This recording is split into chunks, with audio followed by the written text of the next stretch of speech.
Hi friends, இப்போ வந்து பார்த்தீங்கன்னா கவர்மெண்ட் ஸ்கூலில் நிறைய பெனிஃபிட் இருக்குது. நம்ம தான் சிபிஎஸ்சின்னு சொல்லிட்டு சிபிஎஸ்சி ஸ்கூலும் இன்டர்நேஷ்னல் ஸ்கூலும் மெட்ரிக்லையும் கொண்டு போய் சேர்க்குறோம். இப்போ வந்து ஒரு கவர்மெண்ட் ஸ்கூல் படிக்கிற பையன்கிட்ட நம்ம அதை கேட்டு தெரிஞ்சுக்கலாம். கவர்மெண்ட் ஸ்கூலில் படிக்கிற பொண்ணு எந்த அளவு டேலண்ட்டாக இருக்குன்னு பார்த்துக்கலாம். இதனால வந்து நான் சிபிஎஸ்சியை மட்டம் தட்டலை. சிபிஎஸ்சி ஒரு விதம், இது ஒரு விதம். ஆனால் நம்ம பணத்தை செலவு பண்ணி அவ்வளோ கல்வியை நம்ம விலைக்கு வாங்குகிறோம். இங்கே பணமே செலவு பண்ணாமல் கவர்மெண்ட் ஸ்கூலில் இவ்வளோ பெனிஃபிட்டோடு நம்மளுக்கு கல்வியை சேர்த்து கிடைக்குது. நீங்களே கொஞ்சம் பார்த்துக்கோங்க, புரிஞ்சுக்கோங்க நம்ம எதில் படிக்க வைக்கிறது பெட்ரு அப்படின்னு சொல்லிட்டு. இப்போ வாங்க அந்த வீடியோ நம்ம போய் அந்த பையன் சொல்கிற வீடியோ, அவன் சின்ன பையன் தானே, அதனால் சில விஷயங்களை விட்டு விட்டு சொல்லியிருப்பான். நான் அதெல்லாம் ஒன்று சேர்த்து நான் ஒரு வீடியோ போடுறேன். வாங்க இப்போ அந்த வீடியோ போய் பார்க்கலாம். Hello, hi friends. 5ஆம் கிளாஸ் கவர்மெண்ட் ஸ்கூலில் படிக்கிற பொண்ணு, இந்த பொண்ணு பேர் மகாலட்சுமி. பாருங்கள், இப்போ சிபிஎஸ்சி படிக்கிற பொண்ணுங்களாக இருக்கட்டும், இல்லை மெட்ரிக் படிக்கிற பிள்ளைங்களாக இருக்கட்டும், யாருக்குமே வந்து திருக்குறள் வாய்ப்பாடெலாம் அவ்வளோவா தெரியாது. என் பொண்ணு 10th படிக்கிறா. கடகடன் வாய்ப்பாடெலாம் அங்கே வந்து சொல்ல மாட்டாங்க. ப்ரேயர்னு ஒன்று அங்கே கிடையவே கிடையாது. அப்படி ப்ரேயர் வச்சா கூட தமிழ் தாய் வாழ்த்து மட்டும்தான் சொல்லுவாங்க. இந்த மாதிரி வாய்ப்பாடு, திருக்குறள் எல்லாம் சொல்கிறது கிடையாது. ஆனால் கவர்மெண்ட் ஸ்கூலில் படிக்கிற மகா வந்து 5ஆம் கிளாஸ் தான் படிக்கிறா. 10 திருக்குறள் பாருங்கள் எப்படி கடகடன்னு ஃபிங்கர் டிப்ஸில் சொல்கிறான்னு இப்போ நம்ம கேட்கலாம்.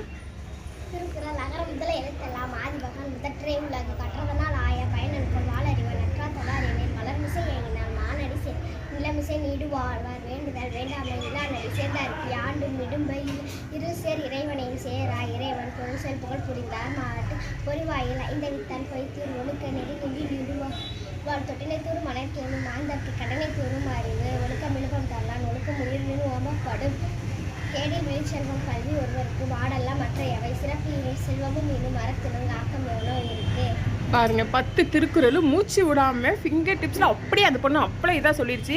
இதே ஒரு சிபிஎஸ்சி படிக்கிற பொண்ணுக்கிட்டேயோ, இல்லை ஒரு இன்டர்நேஷ்னல் ஸ்கூலில் படிக்கிற பொண்ணுக்கிட்டேயோ, இல்லை ஒரு மெட்ரிக் படிக்கிற பொண்ணுக்கிட்டேயோ போய் கேட்டு பார்ப்போம். கட்டாயமாக வந்து இந்த அளவுக்கு ஸ்பீடு இருக்காது, இந்த அளவுக்கு தெளிவாக இருக்காது. ஏன்னா அவங்களுக்கு வந்து திருக்குறள் இதெல்லாம் அவ்வளோ இம்பார்ட்டன்ட் கொடுக்க மாட்டாங்க.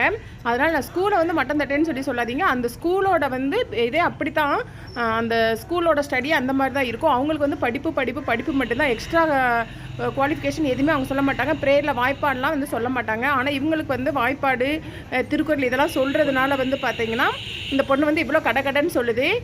இந்த வீடியோ பிடிச்சிருந்தால் லைக் பண்ணுங்கள், ஷேர் பண்ணுங்கள், கமெண்ட் பண்ணுங்கள், மறக்காமல் சப்ஸ்கிரைப் பண்ணுங்கள். ஹாய் ஃப்ரெண்ட்ஸ், எங்களோட ப்ரேயரில் வந்து பொன்மொழி, ப்ராவர், இன்றைய செய்திகளில் Tamil news, English news, Thirukkural எல்லாமே சொல்லுவாங்க. அறிந்து கொள்வோம். உன்னை படிக்கிற ஸ்கூல் எந்த ஸ்கூல்டாவனா? இது மகாவோட அண்ணன். இந்த பையன் வந்து அரசு மேல்நிலைப் பள்ளியில் படிக்கிறான். இவங்க ஸ்கூலில் என்னென்னலாம் பாருங்கள், இவ்வளோ இது சொல்கிறாங்க. இதெல்லாம் ப்ரேயர்லேயே சொல்லுவீங்களா நீங்கள்? தினமும் ப்ரேயரில் தினம் ஒவ்வொரு ஆள் சொல்லணும். நியூஸ்லாம் எப்படி நீங்கள் இது பண்ணிட்டு போவீங்களா? காலைல வந்து எழுதி கொடுப்பாங்க. ஸ்கூல்லேயே அவங்களே எழுதி கொடுத்துருவாங்க.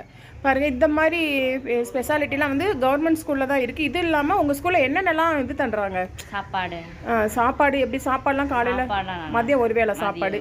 மகா ஸ்கூலில் காலையில் மதியம் 2 வேளை. அதாவது 5 முடி இருக்கிற ஸ்கூலில் பார்த்தீங்கன்னா காலையில் மதியம் 2 வேளை சாப்பாடு போடுறாங்க. இவங்களுக்கு மதிய முடிய அப்புறம் டிராயிங் போட்டி அங்கே எங்கன்னு சொல்லி கூட்டு போவாங்க தானே.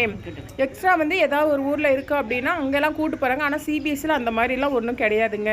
அவங்களுக்கு வந்து படிப்பு அப்படின்னு தான் சொல்லுவாங்க.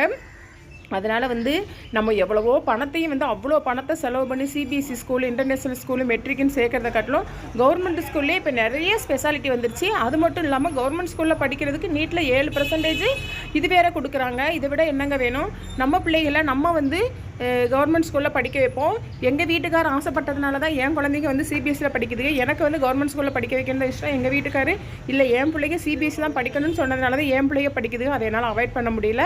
ஏன்னா எங்கள் வீட்டுக்காரோட கருத்து அப்படிங்கிறதுனால இனிமேல் பிறக்க போகிற குழந்தைங்கள கவர்மெண்ட் ஸ்கூலில் சேருங்க. நல்ல பெனிஃபிட் இருக்குது. நல்ல சாப்பாடு, தரமான சாப்பாடு போடுறாங்க. அது இல்லாமல் எக்ஸ்ட்ரா எங்கே இதுனாலும் சரி கூட்டு போகிறாங்க.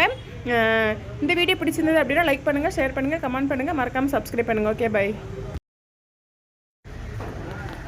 Hello, hi friends. அது மட்டும் இல்லாமல் இன்னும் எக்ஸ்ட்ரா எவ்வளோ செய்கிறாங்க அப்படிங்கிறத நம்ம கவர்மெண்ட் ஸ்கூலில் படிக்கிற வள்ளிங்கத்திலேருந்து கேட்டு தெரிஞ்சுக்கலாம்.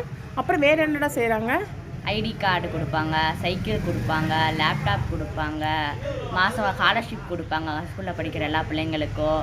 அம்மா இல்லாத பிள்ளைங்களுக்கு 10,000, அப்பா இல்லாத பிள்ளைங்களுக்கு 7,000, சைக்கிள், ஷூ, ஷாக்ஸு எல்லாமே கொடுப்பாங்க. ID card.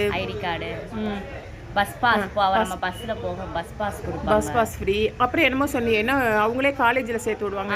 12th முடித்தோடனே காலேஜில் அவங்க டிக்கெட் கொடுப்பாங்க. நம்ம மார்க் கம்மியாக எடுத்திருந்தாலுமே நம்மளை கவர்மெண்ட் காலேஜில் நம்மளை சேர்த்துக்குருவாங்க. ஃப்ரெண்ட்ஸ் பாருங்கள், இப்போ வந்து ஒரு காலேஜில் ஒரு பொண்ணை சேர்க்கணும் அப்படின்னா எவ்வளோ பைசா ஆகும். ஆனால் இவங்க வந்து பார்த்திங்கன்னா மார்க் கம்மியாக இருந்தால் கூட கவர்மெண்ட் ஸ்கூலில் படிச்சிருக்காங்கங்கிற அந்த ஒரு இதுக்காண்டி அவங்களே வந்து காலேஜில் சேர்த்து விட்டுறாங்க. கம்மியான மார்க் இருந்தால் கூட பரவாயில்லன்னு சொல்லிட்டு அவங்க இப்போ என்ன கோர்ஸ் படிக்கணும்னு நினைக்கிறாங்களோ அதுக்கு தகுந்த மாதிரி காலேஜ்லேயும் சேர்த்து விட்டுறாங்க. எவ்வளோ பெனிஃபிட் இருக்குன்னு பாருங்கள். கவர்மெண்ட் ஸ்கூலில் நம்ம வாய் விட்டு சொல்ல முடியல, மூச்சே வாங்குது, அவ்வளோ பெனிஃபிட் இருக்குது. ஆனால் நம்ம பசங்களை நம்ம வந்து சிபிஎஸ்சியில் படிக்க வைக்கணும். சிபிஎஸ்சியில் படிக்க வச்சா அப்படி என்ன ஒரு இது இருக்குன்னு பார்த்தீங்கன்னா ஒன்றுமே கிடையாது. அங்கே வந்து நல்ல இங்கிலீஷ் நாலேஜ் வளரும். நம்ம தமிழ்நாட்டில் பிறந்துட்டு தமிழ் தான் இது பண்ணணும், ஆனால் இங்கிலீஷ் நாலேஜ் நல்லா வளரும். எங்களுக்கும் கிராமர், இங்கிலீஷ், லேப்டாப் எல்லாமே இப்போ நாங்கள் கம்ப்யூட்டர் எல்லாமே நாங்கள் இங்கிலீஷ் தான் இப்போ கற்றுக்கிட்டு இருக்கோம். கம்ப்யூட்டர் கிளாஸ் உண்டு அவங்களுக்கு? கிளாஸ் உண்டு, எல்லாமே இங்கிலீஷில் தான் இருக்குது. டைப் பண்ணுறது எங்களுக்கு இங்கிலீஷில் தான் இருக்குது. கிராமர் கிளாஸ் இருக்குது, ஸ்போக்கன் இங்கிலீஷ் கிளாஸ் இருக்குது, இங்கிலீஷ் கிளாஸ் இருக்குது.